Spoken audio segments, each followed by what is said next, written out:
नमस्कार दोस्तों, मैं राहुल कुमार झा सैंडल क्लासेज में आपका फिर से स्वागत करता हूं। दोस्तों, आज की जो क्लास है वो इंट्रोडक्शंस ऑफ कॉमर्स की सेकेंड पार्ट है। पहले पार्ट में आपको देख चुका हूं, यदि आपने नहीं देखा है तो आप देख लीजिए। आज जो है वो पार्ट क्या है, सेकेंड पार्ट है। आज हम सेकेंड पार्ट की बात करेंगे। तो मैं थोड़ा सा रिवाइज आपको ज़रूर करूँगा कि क्या था। इंट्रोडक्शंस ऑफ कॉमर्स की बात अपनी थी और हमने बताया था कि इंट्रोडक्शंस ऑफ कॉमर्स क्या होता है, ये पूरा समझाया था आपको। यहाँ तक मैंने आपको ऑलरेडी बता चुका था। ये सारी चीज़ें जो है मैं स्किप कर रहा हूँ, आप देखिए, क्योंकि मैंने ये चीज़ समझा दिया था। जो नए बच्चे हैं वो थोड़ा रफली समझ लो, वो अपनी पिछली वीडियो जो है हमारी वो एक बार देखे। और करंट समीकरण बता दिया था कि अकाउंटिंग इक्वेशंस क्या होता है। एक करंट अकाउंट और सेविंग अकाउंट में डिफरेंट हमने बता दिया था उसमें।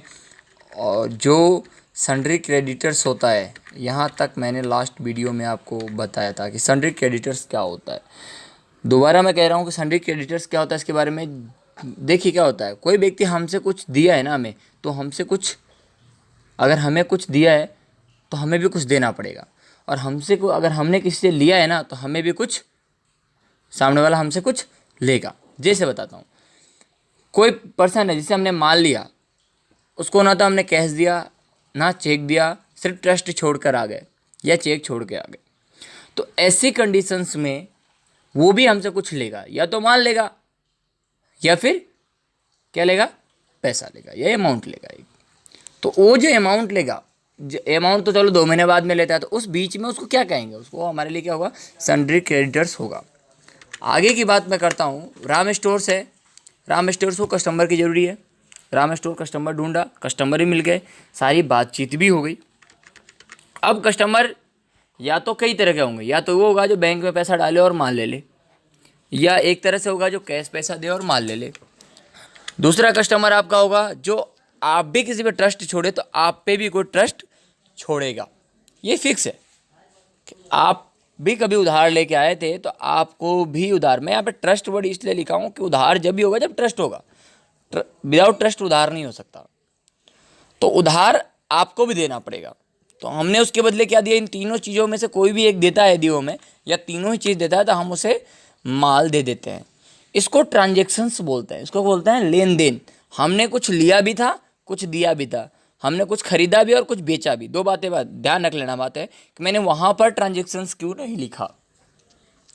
मैंने जब सन्ड्री क्रेडिटर्स की बात आई तो वहाँ ट्रांजेक्शन क्यों नहीं लिखा, अब भी क्यों लिखा। दो बातें, कोई भी चीज़ यदि हमारे स्टोर में है और उसको हम बेचेंगे नहीं, हो सकता है मैंने उससे माल तो खरीदा उस वेंडर से, लेकिन मैं बेचूँ नहीं, कंजप्शंस कर दूँ, वो मेरे लिए गुड्स नहीं होगा, वो मेरे ट्रांजेक्शन्स नहीं होंगे।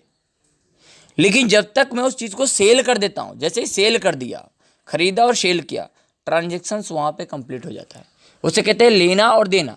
आदमी क्या समझता है लेन देन को, माल दिया पैसे लिए, ये ट्रांजेक्शन्स नहीं होता बॉस।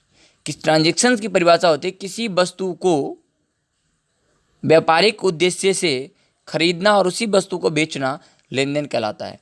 न कि हमने एक बार खरीदा और बेचा। ऐसा भी तो हो सकता है हम खरीदे और बेचे ही नहीं, लेन देन कहाँ से होगा, व्यापार की बात ही नहीं होगी, वो तो पर्सनल कंजप्शंस की बात हो गई। तो ये ध्यान रखिएगा ट्रांजेक्शन्स।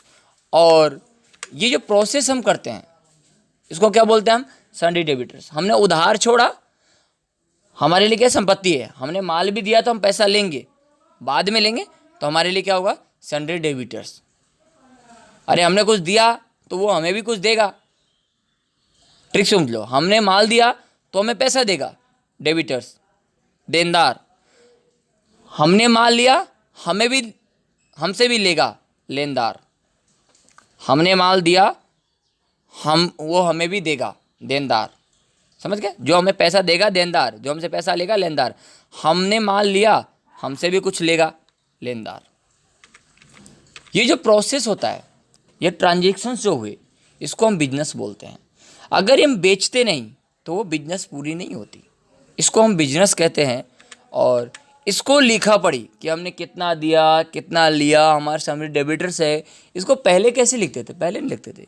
पहले था, जब मैं इंट्रोडक्शंस ऑफ अकाउंट्स बताऊंगा तो मैं बताऊंगा इसके बारे में डीपली। पहले जो प्रणाली थी वो सिंगल एंट्री थी, आराम से इतना लिया, लेकिन अब नहीं, अब डबल एंट्री सिस्टम से। कहाँ से आई डबल एंट्री सिस्टम, वो सारे इंट्रोडक्शन ऑफ अकाउंट्स बताऊंगा। इस लेन देन की जो प्रक्रिया होती है उसको लिखने की कला को हम क्या बोलते हैं, अकाउंटिंग बोलते हैं, और जिसमें हम लिखते हैं उसको अकाउंट्स बोलते हैं।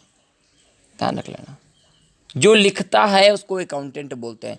तीनों अकाउंटिंग, अकाउंट्स और अकाउंटेंट, तीनों के डेफिनेशंस बिल्कुल क्लियर है। इस बिजनेस के जो लेन देन है इसको लिखने की प्रक्रिया को हम अकाउंटिंग बोलते हैं। जिसमें लिखते हैं वो अकाउंट्स होता है और लिखने वाला अकाउंटेंट होता है। तो ये तीनों चीज़ आप बिल्कुल समझ लीजिए कि बिजनेस अगर नहीं है तो अकाउंटिंग नहीं है। अकाउंटिंग, अकाउंटेंट और अकाउंट की आवश्यकता पड़ती है केवल बिजनेस के लिए, कि व्यापारिक लेन देन को हम कैसे लिखें। तो थैंक यू दोस्तों।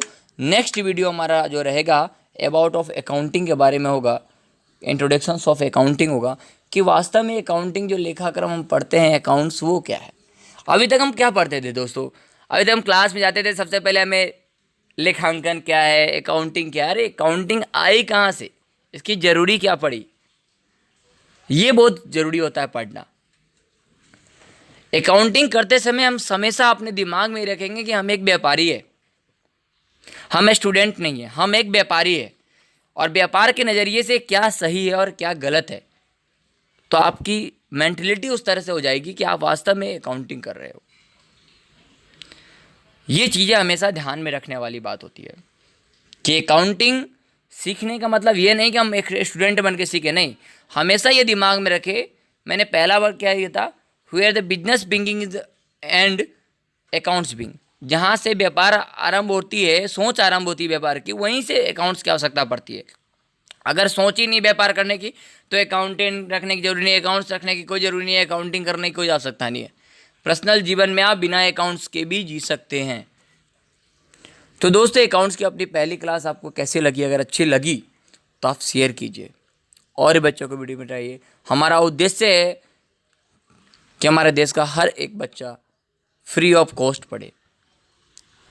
ये ठाना है, हमने लिया है, तो आप शेयर कीजिए। आप अपने लिए नहीं, हो सकता है आपको वीडियो मिल रहा हो, आप आर्ट्स वाले हो, और नेक्स्ट ईयर हम लोग आर्ट्स और साइंस का भी ला रहे हैं, इम्प्लीमेंट कर रहे हैं, इसमें हमारे यूट्यूब चैनल में साइंस और आर्ट्स को भी हम फ्री पढ़ाएं।